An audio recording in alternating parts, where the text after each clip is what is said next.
حضرت اسامہ حضور سے بے تکلف اور جو ضرورتیں تھی حضور سے آ کے کہہ لیتے تھے، ظاہر ہے پوتوں کی جگہ پہ تھے، کوئی بھی کام ہوتا بلا تکلف حضور کی خدمت میں حاضر ہو جاتے۔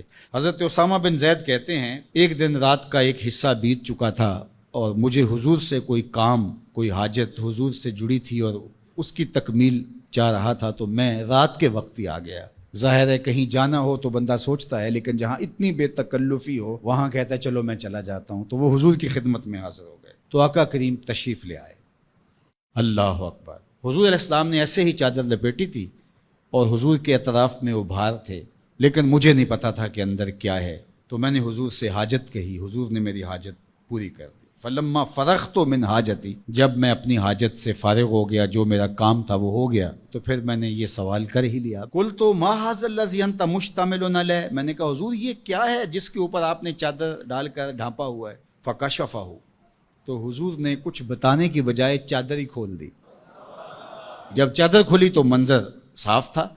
میں نے کیا دیکھا سنو، حضرت اسامہ بن زید بن حارثہ بیان کرتے ہیں، فائز الحسن والحسین علی ورقہ، ایک پہلو سے امام حسن چمٹے تھے اور ایک جانب امام حسین چمٹے ہوئے، دونوں نے حضور کے پہلوؤں سے جفی لگائی ہوئی تھی، حضور علیہ السلام کے کشہین سے، حضور کے پہلوؤں سے لپٹے ہوئے تھے۔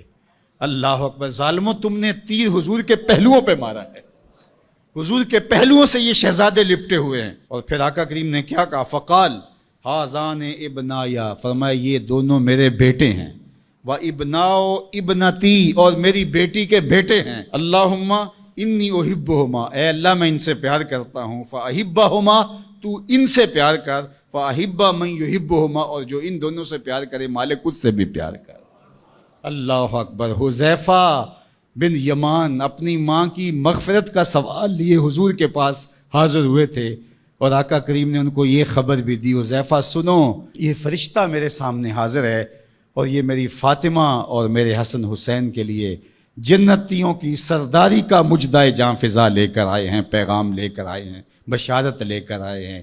یہ خاندان عالی مرتبت خاندان، کبھی حضور ان کو چادر میں سمیٹ لیتے ہیں، کبھی مباہلے کی آیت کا مصداق یہ قرار پاتے ہیں اور فرماتے ہیں اللہم ہؤلاء اہل بیتی، یہ ہیں میرے اہل بیت، اور کبھی آقا کریم علیہ السلام کندھوں پہ سوار کرتے ہیں، کبھی حضور کی پشت پہ سواری ہوتی ہے، اور کبھی حضور بشارتیں دیتے ہیں کہ لوگوں کو بتا دو کہ یہ میرے فرزند، یہ عالی مرتبت شہزادے جنتی جوانوں کے سردار ہیں، اور میری شہزادی جنتی خواتین کی سردار۔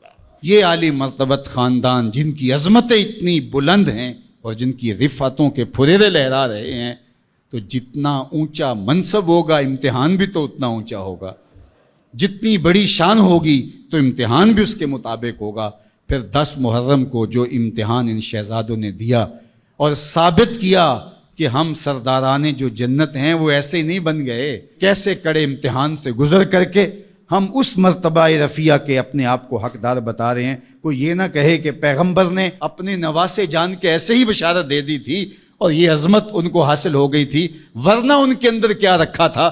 اب زمانہ دیکھے کہ جو حسین ابن علی نے کر کے دکھایا ہے، زمانے میں کوئی دکھائے تو صحیح۔ عظمتوں کی جس مسند پہ بیٹھے شہزادہ رسول دکھائی دیتے ہیں اور شہزادی رسول دکھائی دیتی ہیں اور امام حسن دکھائی دیتے ہیں، یہ الگ الگ عنوانات ہیں، جس عنوان پہ آئیں تو ایک کائنات بسی ہوئی ہے۔ اللہ جل شانہ ان شہزادوں کی برکت سے ہمیں دین کا حقیقی شعور عطا کر دے۔